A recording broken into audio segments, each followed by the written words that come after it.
KaraokeBooks. A Connecticut Yankee in King Arthur's Court. Written by Mark Twain. Audiobook. Chapter 34. The Yankee and the King sold as slaves. Well, what had I better do? Nothing in a hurry, sure. I must get up a diversion. Anything to employ me while I could think, and while these poor fellows could have a chance to come to life again. There sat Marco, petrified in the act of trying to get the hang of his Miller gun, turned to stone, just in the attitude he was in when my pile driver fell, the toy still gripped in his unconscious fingers.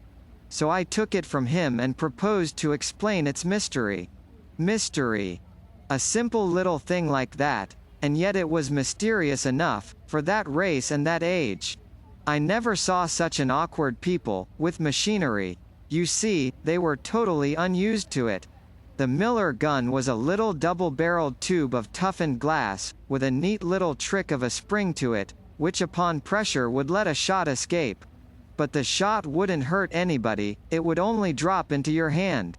In the gun were two sizes, wee mustard seed shot, and another sort that were several times larger.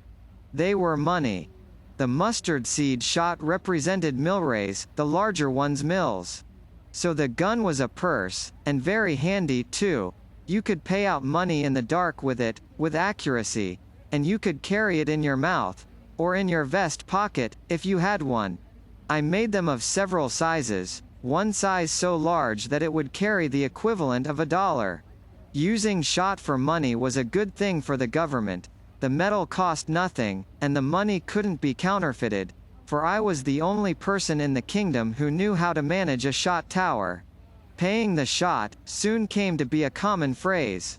Yes, and I knew it would still be passing men's lips, away down in the 19th century, yet none would suspect how and when it originated. The king joined us, about this time, mightily refreshed by his nap, and feeling good. Anything could make me nervous now, I was so uneasy, for our lives were in danger, and so it worried me to detect a complacent something in the king's eye which seemed to indicate that he had been loading himself up for a performance of some kind or other. Confound it, why must he go and choose such a time as this? I was right. He began, straight off, in the most innocently artful, and transparent, and lubberly way, to lead up to the subject of agriculture.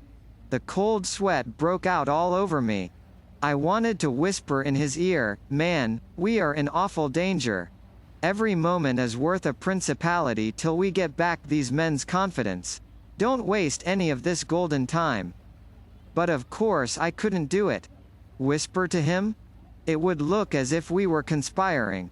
So I had to sit there and look calm and pleasant while the king stood over that dynamite mine and mooned along about his damned onions and things.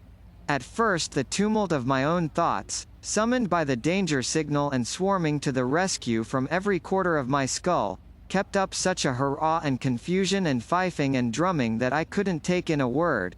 But presently when my mob of gathering plans began to crystallize and fall into position and form line of battle, a sort of order and quiet ensued and I caught the boom of the king's batteries, as if out of remote distance. Were not the best way, methinks, albeit it is not to be denied that authorities differ as concerning this point, some contending that the onion is but an unwholesome berry when stricken early from the tree. The audience showed signs of life, and sought each other's eyes in a surprised and troubled way. While others do yet maintain, with much show of reason, that this is not of necessity the case, instancing that plums and other like cereals do be always dug in the unripe state. The audience exhibited distinct distress, yes, and also fear. Yet are they clearly wholesome, the more especially when one doth assuage the asperities of their nature by admixture of the tranquilizing juice of the wayward cabbage. The wild light of terror began to glow in these men's eyes, and one of them muttered, "These be errors, every one. God hath surely smitten the mind of this farmer." I was in miserable apprehension, I sat upon thorns. And further instancing the known truth that in the case of animals, the young, which may be called the green fruit of the creature, is the better, all confessing that when a goat is ripe, his fur doth heat and sore and game his flesh, the which defect, taken in connection with his several rancid habits, and fulsome appetites, and godless attitudes of mind, and bilious quality of morals. They rose and went for him. With a fierce shout, the one would betray us, the other is mad. Kill them! Kill them! They flung themselves upon us. What joy flamed up in the king's eye! He might be lame in agriculture, but this kind of thing was just in his line. He had been fasting long, he was hungry for a fight. He hit the blacksmith a crack under the jaw that lifted him clear off his feet and stretched him flat on his back. Street. George for Britain, and he downed the wheelwright. The mason was big, but I laid him out like nothing. The three gathered themselves up and came again. Went down again. Came again, and kept on repeating this, with native British pluck, until they were battered to jelly, reeling with exhaustion, and so blind that they couldn't tell us from each other. And yet they kept right on, hammering away with what might was left in them. Hammering each other, for we stepped aside and looked on while they rolled, and struggled, and gouged, and pounded, and bit, with the strict and wordless attention to business of so many bulldogs. We looked on without apprehension, for they were fast getting past ability to go for help against us, and the arena was far enough from the public road to be safe from intrusion. Well, while they were gradually playing out, it suddenly occurred to me to wonder what had become of Marco. I looked around, he was nowhere to be seen. Oh, but this was ominous. I pulled the king's sleeve, and we glided away and rushed for the hut. No Marco there, no Phyllis there. They had gone to the road for help, sure. I told the king to give his heels wings, and I would explain later. We made good time across the open ground, and as we darted into the shelter of the wood I glanced back and saw a mob of excited peasants swarm into view, with Marco and his wife at their head. They were making a world of noise, but that couldn't hurt anybody. The wood was dense, and as soon as we were well into its depths we would take to a tree and let them whistle. Ah, but then came another sound, dogs. Yes, that was quite another matter. It magnified our contract, we must find running water. We tore along at a good gait, and soon left the sounds far behind and modified to a murmur. We struck a stream and darted into it. We waded swiftly down it, in the dim forest light, for as much as 300 yards, and then came across an oak with a great bough sticking out over the water. We climbed up on this bough, and began to work our way along it to the body of the tree. Now we began to hear those sounds more plainly, so the mob had struck our trail. For a while the sounds approached pretty fast. And then for another while they didn't. No doubt the dogs had found the place where we had entered the stream, and were now waltzing up and down the shores trying to pick up the trail again. When we were snugly lodged in the tree and curtained with foliage, the king was satisfied, but I was doubtful. I believed we could crawl along a branch and get into the next tree, and I judged it worth while to try. We tried it, and made a success of it, though the king slipped, at the junction, and came near failing to connect. We got comfortable lodgment and satisfactory concealment among the foliage, and then we had nothing to do but listen to the hunt. Presently we heard it coming, and coming on the jump, too. Yes, and down both sides of the stream. Louder, louder. Next minute it swelled swiftly up into a roar of shoutings, barkings, tramplings, and swept by like a cyclone. I was afraid that the overhanging branch would suggest something to them, said I, but I don't mind the disappointment. Come, my liege, it were well that we make good use of our time. We've flanked them. Dark is coming on, presently. If we can cross the stream and get a good start, and borrow a couple of horses from somebody's pasture to use for a few hours, we shall be safe enough. We started down, and got nearly to the lowest limb, when we seemed to hear the hunt returning. We stopped to listen. Yes, said I, they're baffled, they've given it up, they're on their way home. We will climb back to our roost again, and let them go by. So we climbed back. The king listened a moment and said, "They still search, I wit the sign. We did best to abide. He was right. He knew more about hunting than I did. The noise approached steadily, but not with a rush. The king said, "They reason that we were advantaged by no parlous start of them, and being on foot are as yet no mighty way from where we took the water." "Yes, sire, that is about it, I am afraid, though I was hoping better things." The noise drew nearer and nearer, and soon the van was drifting under us, on both sides of the water. A voice called a halt from the other bank, and said, "And they were so minded, they could get to yon tree by this branch that overhangs, and yet not touch ground. Ye will do well to send a man up it." "Marry, that we will do." I was obliged to admire my cuteness in foreseeing this very thing and swapping trees to beat it. But, don't you know, there are some things that can beat smartness and foresight? Awkwardness and stupidity can. The best swordsman in the world doesn't need to fear the second best swordsman in the world. No, the person for him to be afraid of is some ignorant antagonist who has never had a sword in his hand before. He doesn't do the thing he ought to do, and so the expert isn't prepared for him. He does the thing he ought not to do, and often it catches the expert out and ends him on the spot.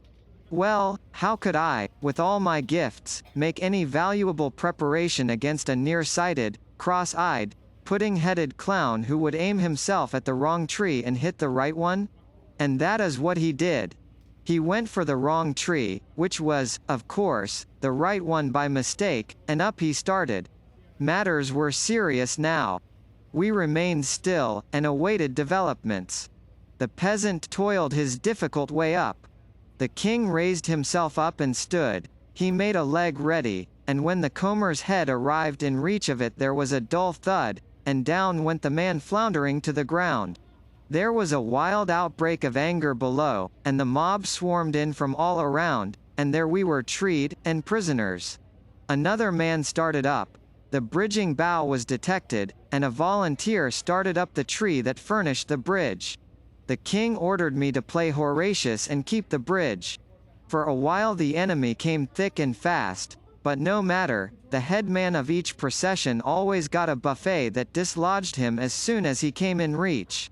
The king's spirits rose, his joy was limitless. He said that if nothing occurred to mar the prospect we should have a beautiful night, for on this line of tactics we could hold the tree against the whole countryside.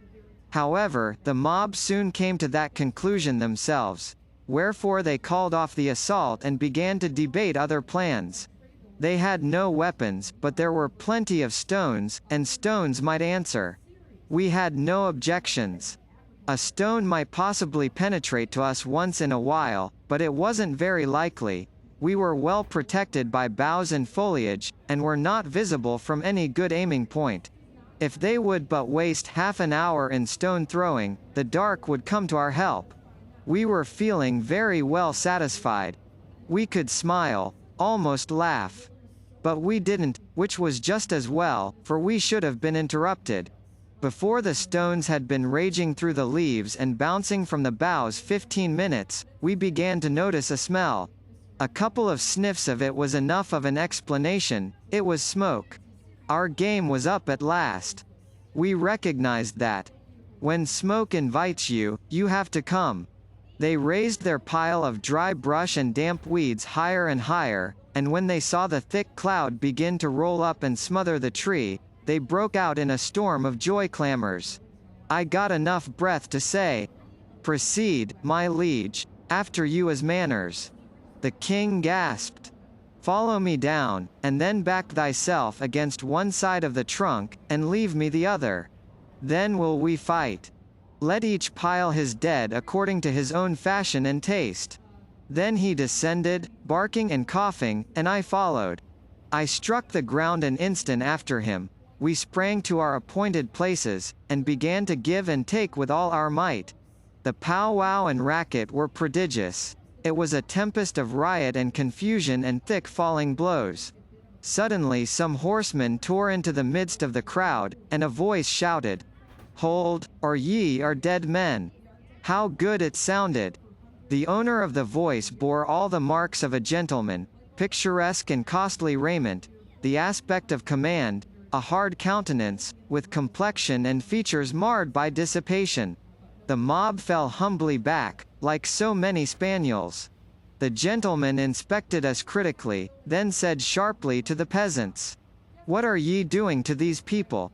They be madmen, worshipful sir, that have come wandering we know not whence, and ye know not whence? Do ye pretend ye know them not? Most honored sir, we speak but the truth. They are strangers and unknown to any in this region, and they be the most violent and bloodthirsty madmen that ever. Peace. Ye know not what ye say. They are not mad. Who are ye? And whence are ye? Explain." "We are but peaceful strangers, sir," I said, "and traveling upon our own concerns. We are from a far country, and unacquainted here. We have purposed no harm, and yet but for your brave interference and protection these people would have killed us. As you have divined, sir, we are not mad, neither are we violent or bloodthirsty." The gentleman turned to his retinue and said calmly, "Lash me these animals to their kennels." The mob vanished in an instant, and after them plunged the horsemen, laying about them with their whips and pitilessly riding down such as were witless enough to keep the road instead of taking to the bush. The shrieks and supplications presently died away in the distance, and soon the horsemen began to straggle back. Meantime the gentleman had been questioning us more closely, but had dug no particulars out of us. We were lavish of recognition of the service he was doing us, but we revealed nothing more than that we were friendless strangers from a far country. When the escort were all returned, the gentleman said to one of his servants, "Bring the led horses and mount these people." "Yes, my lord." We were placed toward the rear, among the servants. We traveled pretty fast, and finally drew rein some time after dark at a roadside inn some 10 or 12 miles from the scene of our troubles. My lord went immediately to his room, after ordering his supper, and we saw no more of him. At dawn in the morning we breakfasted and made ready to start. My lord's chief attendant sauntered forward at that moment with indolent grace, and said, "Ye have said ye should continue upon this road, which is our direction likewise. Wherefore my lord, the Earl Grip, hath given commandment that ye retain the horses and ride, and that certain of us ride with ye a 20 mile to a fair town that high Camelot, when so ye shall be out of peril." We could do nothing less than express our thanks and accept the offer. We jogged along, 6 in the party, at a moderate and comfortable gait, and in conversation learned that my Lord Grip was a very great personage in his own region, which lay a day's journey beyond Cambonnay. We loitered to such a degree that it was near the middle of the forenoon when we entered the market square of the town. We dismounted, and left our thanks once more for my lord, and then approached a crowd assembled in the center of the square, to see what might be the object of interest. It was the remnant of that old peregrinating band of slaves. So they had been dragging their chains about, all this weary time. That poor husband was gone, and also many others, and some few purchases had been added to the gang. The king was not interested, and wanted to move along, but I was absorbed, and full of pity. I could not take my eyes away from these worn and wasted wrecks of humanity. There they sat, grounded upon the ground, silent, uncomplaining, with bowed heads, a pathetic sight. And by hideous contrast, a redundant orator was making a speech to another gathering not 30 steps away, in fulsome laudation of "our glorious British liberties." I was boiling. I had forgotten I was a plebeian, I was remembering I was a man. Cost what it might, I would mount that rostrum and... click! The king and I were handcuffed together. Our companions, those servants, had done it. My Lord Grip stood looking on. The king burst out in a fury, and said, "What meaneth this ill-mannered jest?" My lord merely said to his head miscreant, coolly, "Put up the slaves and sell them." Slaves! The word had a new sound, and how unspeakably awful. The king lifted his manacles and brought them down with a deadly force, but my lord was out of the way when they arrived. A dozen of the rascal's servants sprang forward, and in a moment we were helpless, with our hands bound behind us. We so loudly and so earnestly proclaimed ourselves freemen, that we got the interested attention of that liberty-mouthing orator and his patriotic crowd, and they gathered about us and assumed a very determined attitude. The orator said, "If, indeed, ye are freemen, ye have naught to fear. The God-given liberties of Britain are about ye for your shield and shelter." Applause. "Ye shall soon see. Bring forth your proofs." "What proofs?" "Proof that ye are freemen." Ah, I remembered. I came to myself. I said nothing. But the king stormed out. "Thou'rt insane, man. It were better, and more in reason, that this thief and scoundrel here prove that we are not freemen. You see, he knew his own laws just as other people so often know the laws, by words, not by effects. They take a meaning, and get to be very vivid, when you come to apply them to yourself." All hands shook their heads and looked disappointed. Some turned away, no longer interested. The orator said, and this time in the tones of business, not of sentiment, "And ye do not know your country's laws, it were time ye learned them. Ye are strangers to us, ye will not deny that. Ye may be freemen, we do not deny that, but also ye may be slaves. The law is clear. It doth not require the claimant to prove ye are slaves, it requireth you to prove ye are not." I said, "Dear sir, give us only time to send to Astolat, or give us only time to send to the Valley of Holiness. Peace, good man, these are extraordinary requests, and you may not hope to have them granted. It would cost much time, and would unwarrantably inconvenience your master." "Master, idiot!" stormed the king. "I have no master, I myself am the M." "Silence, for God's sake." I got the words out in time to stop the king. We were in trouble enough already, it could not help us any to give these people the notion that we were lunatics. There is no use in stringing out the details. The Earl put us up and sold us at auction. This same infernal law had existed in our own South in my own time, more than 1300 years later, and under it hundreds of freemen who could not prove that they were freemen had been sold into lifelong slavery without the circumstance making any particular impression upon me. But the minute law and the auction block came into my personal experience, a thing which had been merely improper before became suddenly hellish. Well, that's the way we are made. Yes, we were sold at auction, like swine. In a big town and an active market we should have brought a good price, but this place was utterly stagnant, and so we sold at a figure which makes me ashamed, every time I think of it. The King of England brought $7, and his Prime Minister 9. Whereas the king was easily worth $12 and I as easily worth 15. But that is the way things always go. If you force a sale on a dull market, I don't care what the property is, you are going to make a poor business of it, and you can make up your mind to it. If the Earl had had wit enough to. However, there is no occasion for my working my sympathies up on his account. Let him go, for the present. I took his number, so to speak. The slave dealer bought us both, and hitched us onto that long chain of his, and we constituted the rear of his procession.